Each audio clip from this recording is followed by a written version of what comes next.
gis ngeen attitude bi seen joueur yi yor gis ngeen ko bu baax a baax tey en fin de match donc su leen waxee ni yéen seen joueur yi penalty rek la ñuy cherché bu leen ko weddi Brahim Diaz il a fait un bon match franchement parlant il a fait un bon match bi mu duggee à la place de Bellingham il a délivré su mujj une passe décisive mais en plus de ça il a provoqué le penalty et pour man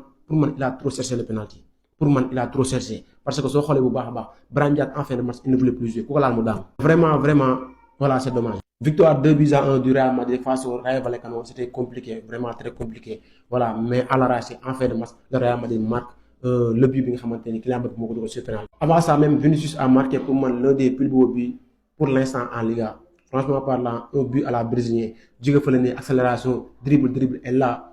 tir bi sax je peux dire que ñëpp la bett réalisateur bi gardien bi gis ngeen bu baax a baax et ça termine au fond. Et franchement parlant tey le but qu'il a marqué total régal. Mais vous savez Rayo Vallecano, vous savez aussi la défense du Real Madrid aussi moom bu Barça bi ñoo yem te Rayo à chaque fois su jóg Real moom voilà dañ leen mettre en difficulté que ça soit en domicile ou bien à l'extérieur et tey jii nii voilà à la 49 minutes de Frutos aussi égalisé. Mais pour man tey jii nii le tournant du match c'était ça la faute de Pathé Ciss sur Ceballos je peux dire que loolu tey jii nii moom moo tax voilà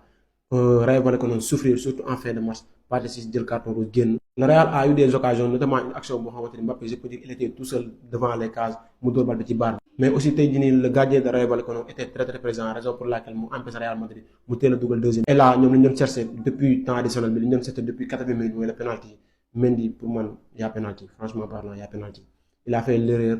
bëggoon na dégager bal bi mu luppi ko et là Brahim était là voilà penalty hein. Et comme vous savez Kylian Mbappé qui transforme le penalty victoire 2-1 du Real Madrid. Le Real revient à un point du Barça. ma ne wax leen lu leen neex wax leen lu leen neex seuls les 3 points comptent seuls les 3 points comptent on a gagné alhamdulilah c'est fini penalty woo sàccoo on s'en fout ñun nañ gagné rek ñun instant bi situation yi ñu toll nii nañ gagné rek alhamdulilah victoire dernière minute penalty de Kylian Mbappé ay penalty yaa baax et puis penalty fi nga ñëwee moo neex penalty fi nga ñëwee moo neex feeta alhamdulilah ay waay suñu gañewul woon match bi coow dinañ toog yàlla rek kay buur penalty jërëjëf penalty chaque match ñëwal ngir yàlla penalty chaque match ñëwal penalty chaque match rek ñëwal nga may ñu ñëwal mooy loolu ñun bañ ñu penalty de yàlla xam na ne ak ñoo bëgg penalty penalty chaque match dem ñëw voilà alhamdulilah yàlla rek kay buur la ilaha illallah ci man Real Madrid mii ñun daal balaa ñuy gagné faaw ñu souffrir quoi souffrir force ñu souffrir balaa ñuy gagné alhamdulilah rabbil alamin dolli sant yàlla alhamdulilah wax leen lu leen neex nag seuls les 3 points comptent Real Madrid 3 points alhamdulilah.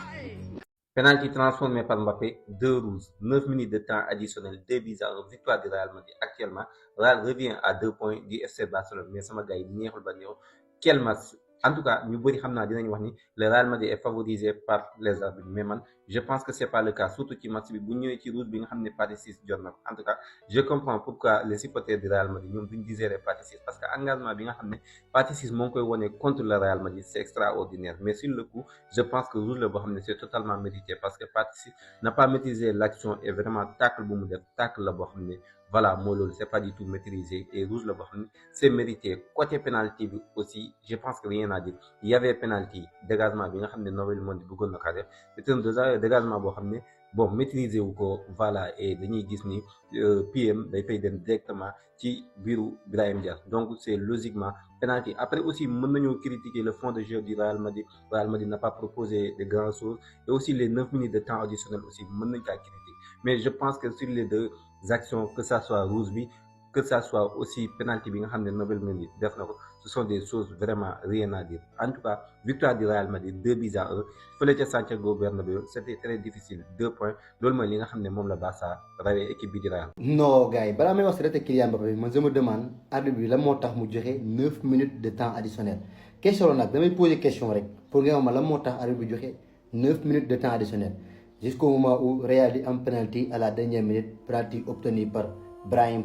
Diaz est transformé par Kylian Mbappé clinique Kylian Mbappé transforme son penalty 41e but de la saison et 7 passes décisives franchement c'est énorme Kylian Mbappé la saison qu'il est en train de faire Real Madrid s'impose et revient à tout petit peu du FC Barcelone mais arbitrage espagnol aussi après on va en parler si seen temps additionnel yi seen jugement yi yenn action yi et tout mais bëgg naa ngeen wax ma seen avis lan moo tax arbitre bi joxe 9 minutes de temps additionnel ci match bi loolu laa bëgg xam quoi parce que man j'ai pas compris aussi on va venir sur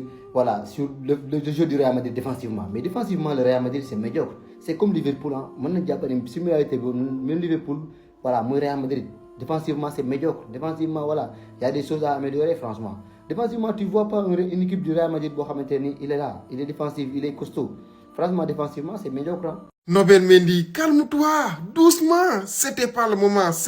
moment pour craquer. Regardez, 97e minute de jeu, alors que Massive 1-1 le won, penalty pour Real Madrid. Il y a bel et bien penalty, un penalty logique. Nobel Mendy, au lieu de dégager le ballon, il a dégagé Brahim Diaz. Nobel Mendy nak lim def yag nañ ko gis ci football door bal bi sa benen tank bi laal ko malheureusement nga lajj bal mom la dafa lajj bal tombé ak Brahim Diaz mu ngi fa mu dégager Brahim Diaz. Mais avant ça aussi il y a une chose ko xamanteni bokk na ci li gëna basculer Massive muy carton rouge par 6 bi carton rouge aussi logique rien à dire. Le voir par assistant Kambi si Séville sa bés bi loo ko teg carton rouge mérité mais aussi c'était pas volontaire parce que Paris déjà moo yoroon balam pousse bi ëpp mu ñëw voilà ni muy tegee tànkam pour récupérer bal bi fekk Sebas teg na fa tànkam mu teg semelle bi si tànk Sebas bi donc voilà les gars c'est fait Rayo Vallecano après ba ñu dundalee yaakaar jox ñu confiance ñu toog de seetaan ba 97e minute de jeu Rayo Vallecano craqué déjà Real moo njëkk a dugal sur un but magnifique de Vinicius Junior vous pouvez le voir sur cette photo xool leen nombre de joueurs Rayo Vallecano yu ko entouré woon mu réussir à enrouler bal un but vraiment magnifique par la suite si la Rayo Vallecano égalise si lañ dem ba 97e minute de jeu Rayo Vallecano def benn penalty Kylian Mbappé transformé et permettre Real Madrid gagner match bi 2-1. Et le Real Madrid qui revient à 1 point de FC Barcelone donc félicitations aux merengues. bëgg naa leen sama gars yi débrief du match de Real Madrid contre Rayo Vallecano gars yi y a beaucoup de choses à dire sur ce match là d'abord li ñuy njëkk a retenir félicitations au Real Madrid 2-1 une victoire mi ngi noonu victoire boo xamante ni y a eu des polémiques encore il y aura des polémiques Vinicius Junior il a fait un match incroyable même si indiscipline bi moom kenn mënu koo génne ci Vinicius Junior réewande moom mi ngi noonu Pathé Ciss il a fait un match excellent tey jusqu'à la dernière minute muy def benn faute bu con mais je comprends aussi yéen am na yenn xeetu faute yoo xamante ni mënoo koo tey tu ne le fais pas exprès parce que bu sañoon du jël carton rouge Real Madrid penalty bi nga xamante ni moom lañu sifflé Brahim Diaz gars yi si on est honnête je pense que y a pas penalty quoi très sincèrement équipe boo xamante ni yow nee nga boo amul penalty rek doo gagné non même pas sax déjà Real Madrid actuellement il y a de gros problèmes sama benn grand laa doon waxal fan si Real sama grand frère mais xoolal attaque bi défense bi milieu bi il y a beaucoup de problèmes moom moo toog di ma wax lii gars yi Real Madrid seen équipe bi faw ñu gën koo defaraat bu baax a baax mais polémique bi surtout moom gën a métti le penalty qu'on a sifflé Rayo Vallecano de Frutos ils ont marqué un but incroyable but Rayo Vallecano bi y a pas de contestation but Vinicius Junior bi gis naa ko daa